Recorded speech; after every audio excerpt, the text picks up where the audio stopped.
Hi hello ನಮಸ್ಕಾರ ಸ್ನೇಹಿತರೆ. ಕೊನೆಗೂ ಕೂಡ ಇಲ್ಲಿ ಗೌರಿ ಚಂಚಲ ಕುತಂತ್ರವನ್ನು ಎಲ್ಲರ ಮುಂದೆ ಬಟಾಬೈಲ್ ಮಾಡ್ತಿದ್ದಾರೆ. ಹಾಗಿದ್ರೆ ಏನಾಯಿತು, ಏನು ಕಥೆ, ಇದು ಎಲ್ಲವನ್ನ ಕೂಡ ತಿಳ್ಕೋಬೇಕು ಅಂದರೆ ಈಗಲೇ ನಮ್ಮ ಈ ಚಾನಲ್ನ ಸಬ್ಸ್ಕ್ರೈಬ್ ಮಾಡಿ, ಹಾಗೆ ಒಂದು ವಿಡಿಯೋವನ್ನು ಪೂರ್ತಿಯಾಗಿ ನೋಡೋದನ್ನು ಯಾವುದೇ ಕಾರಣಕ್ಕೂ ಕೂಡ ಮರಿಬೇಡಿ.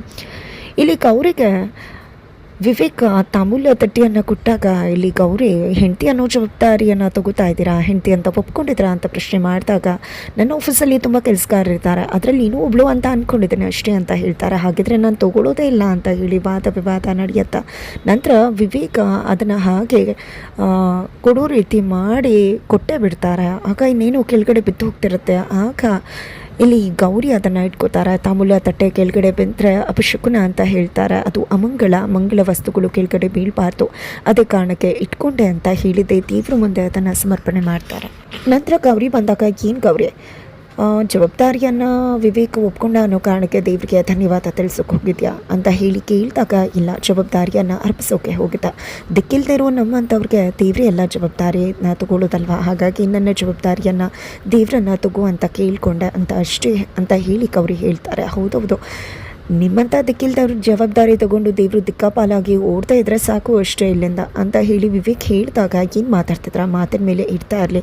ದಿಕ್ಕಾಪಾಲಾಗಿ ಓಡೋಕೆ ದೇವರು ನೀವಲ್ಲ, ನಿಮ್ಮಂಥ ಬುದ್ಧಿನ ಕೂಡ ದೇವರು ಕಲ್ತಿಲ್ಲ ಅಂತ ಹೇಳಿ ಗೌರಿ ಹೇಳ್ತಾರೆ. ಏನು ಮಾತಾಡ್ತಿದ್ಯಾ ನೀನು, ನನ್ನ ಬುದ್ಧಿ ಚೆನ್ನಾಗಿಲ್ಲ ಅಂತ ಹೇಳ್ತಿದ್ಯಾ ಅಂತ ಕೇಳಿದಾಗ ನೀವು ಅಹಂಕಾರದಿಂದ ಈ ರೀತಿ ಮಾತಾಡಿದ್ರಿ ಅಂದರೆ ಇನ್ನೇನು ಹೇಳಬೇಕು ಅಂತ ಹೇಳ್ದಾಗ ಹೌದೌದು, ಈ ರೀತಿ ನಾಟಕದ ಮಾತುಗಳನ್ನು ಕೇಳ್ತಾ ಇದ್ದರೆ ಇದೊಂದು ಮನೆ ಅಂತಾನೆ ಅನ್ನಿಸ್ತಿಲ್ಲ, ರಂಗಮಂದಿರ ಅಂತ ಅನ್ನಿಸ್ತದೆ. ನಿಜಕ್ಕೂ ಇದೆಲ್ಲ ನಿಮ್ಮಮ್ಮನೇ ಹೇಳ್ಕೊಟ್ಟಿರೋದಲ್ವ ನಿನಗೆ, ತುಂಬ ಚೆನ್ನಾಗಿ ನಾಟಕ ಮಾಡ್ತೀಯಾ, ಮೋಸ ಮಾಡ್ತೀಯಾ ಅಂತ ಹೇಳಿ ವಿವೇಕ್ ಮಾತನಾಡ್ತಾರೆ. ನಮ್ಮಮ್ಮನ ಬಗ್ಗೆ ಮಾತಾಡಬೇಡಿ, ಹಾಗಿದ್ರೆ ಇಷ್ಟು ಅಹಂಕಾರದಿಂದ ಮಾತಾಡ್ತಿದ್ರಲ್ಲ, ಹಾಗಿದ್ರೆ ಇದನ್ನು ಯಾರಿಂದ ಕಲಿತ್ರಿ ನೀವು ಅಂತ ಗೌರಿ ಕೇಳಿದಾಗ ಏನು ನಮ್ಮಮ್ಮನ ಬಗ್ಗೆ ಮಾತಾಡ್ತಿದ್ಯಾ, ನಮ್ಮಮ್ಮ ಅಹಂಕಾರ ಹೇಳ್ಕೊಟ್ರು ಅಂತ ಹೇಳ್ತಿದ್ಯಾ ನೀನು ಅಂತ ಹೇಳಿ ಖಡಕ್ಕಾಗಿ ವಿವೇಕ್ ಹೇಳ್ತಾರೆ. ನಾನು ನಿಮ್ಮಮ್ಮನ ಹೆಸರೇ ಎತ್ತಲಿಲ್ಲ, ಆದರೆ ನಿಮಗೆ ಎಷ್ಟು ಕೋಪ ಬಂತು ಅಂಥದ್ರಲ್ಲಿ ನಮ್ಮಮ್ಮನ ಬಗ್ಗೆ ಈ ರೀತಿಯೆಲ್ಲ ಮಾತಾಡಿದಾಗ ನನಗೆ ಎಷ್ಟು ಕೋಪ ಬರೋದಿಲ್ಲ ಅಂತ ಹೇಳಿ ಗೌರಿ ಕೂಡ ಮಾತನಾಡ್ತಾರೆ. ನಂತರ ಯಾವತ್ತೂ ಕೂಡ ಪ್ರತಿಯೊಂದು ತಾಯಂದಿರನ್ನ ಕೂಡ ತಾಯಿ ಥರನೇ ನೋಡಬೇಕಾಗತ್ತೆ. ಅಮ್ಮ ಅಂತಕ್ಕಂಥ ಎರಡು ಪದದ ಕವಿತೆಗಳು, ಪ್ರೀತಿ ನಿಜಕ್ಕೂ ಕೂಡ ಅದನ್ನು ಹೇಳ್ಕೊಳಕ್ಕಾಗೋದಿಲ್ಲ. ನಮ್ಮ ತಾಯಿನ ಮಾತ್ರ ಅಲ್ಲ, ಪ್ರತಿಯೊಂದು ತಾಯಿನ ಕೂಡ ನಾವು ತಾಯಿ ಥರನೇ ನೋಡಬೇಕಾಗತ್ತಾ.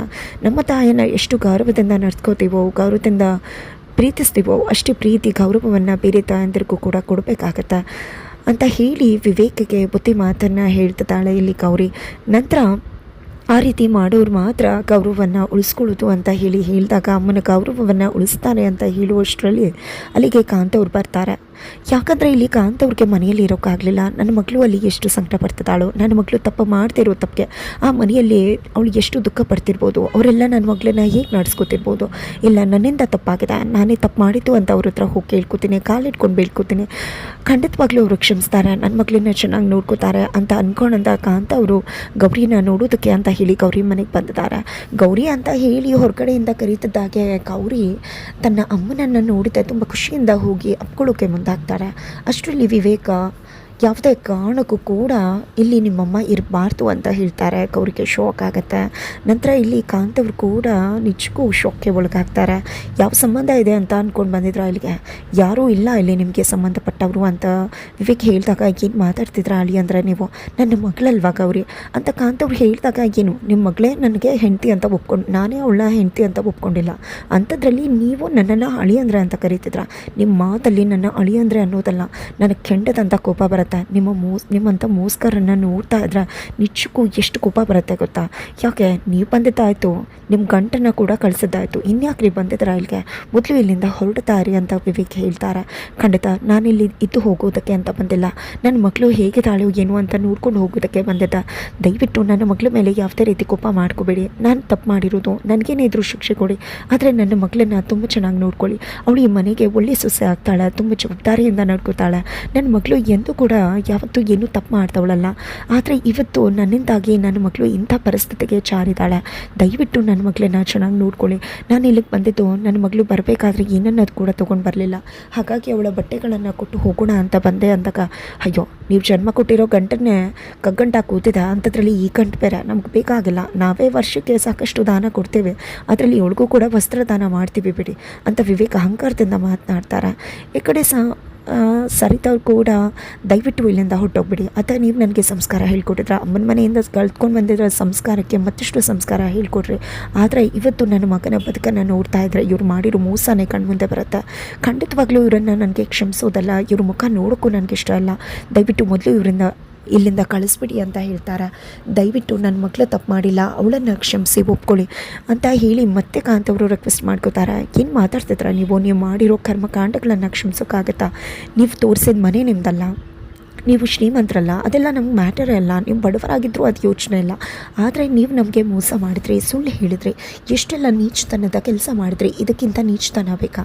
ಇದಕ್ಕಿಂತ ಕೆಟ್ಟತನ ಮೋಸ ಬೇಕಾ? ಮೊದಲು ಇಲ್ಲಿಂದ ಹೊರಟು ಬಿಡಿ ಅಂತ ಹೇಳಿ ಸರಿತವರು ಮಾತನಾಡ್ತಾರೆ. ನಂತರ ಅಜ್ಜಿ ಕೂಡ ನೋಡು ಸರಿತಾ, ಯಾಕೆ ರೀತಿ ನಡ್ಸ್ಕೊತಾ ಇದೆಯಾ? ಅವ್ರಿಗೆ ಮನೆ ಬೀಗರು, ದಯವಿಟ್ಟು ಆ ರೀತಿ ಎಲ್ಲ ಮಾತಾಡಬೇಡ.